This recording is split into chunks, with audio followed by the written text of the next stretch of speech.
Noong bata pa ako, madalas kaming magbakasyon sa Davao na matatagpuan sa gitna ng malawak na bukid.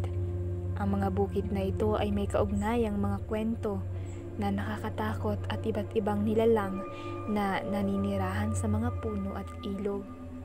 Isang gabi, matapos maglaro sa bukid kasama ang mga pinsan ko, napagpasyahan naming magtulungan sa pag-aani ng mga bunga ng kamatis.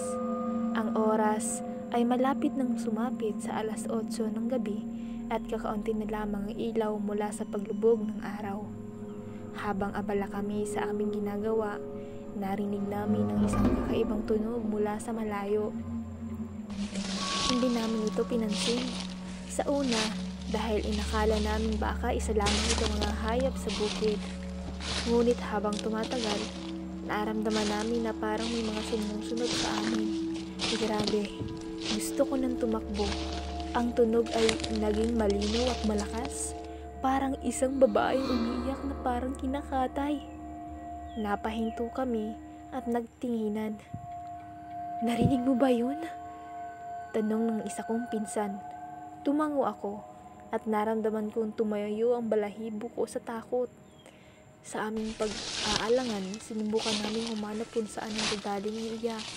Sa aming paglalakad, napansin ko ang isang lumang puno malapit sa gilid ng bukid.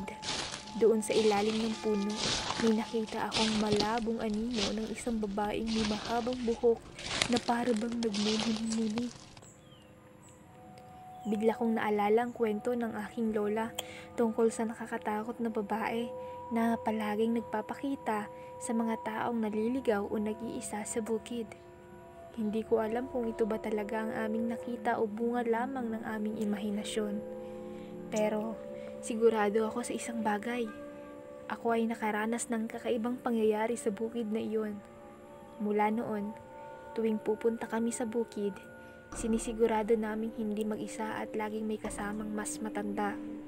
Hanggang ngayon, hindi ko makalimutan ang karanasang iyon. Bago ko ihatid ang pinsan ko, dumaan muna kami sa bahay, sakto walang tao.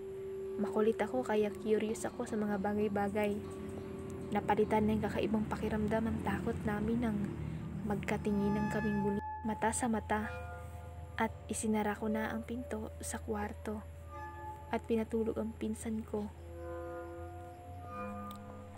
Kasi bilang lalaki, sisiguraduhin kung walang mangyayaring masama sa kanya sa daan.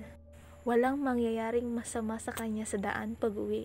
Kaya kinabukasan ko na siya pinauwi.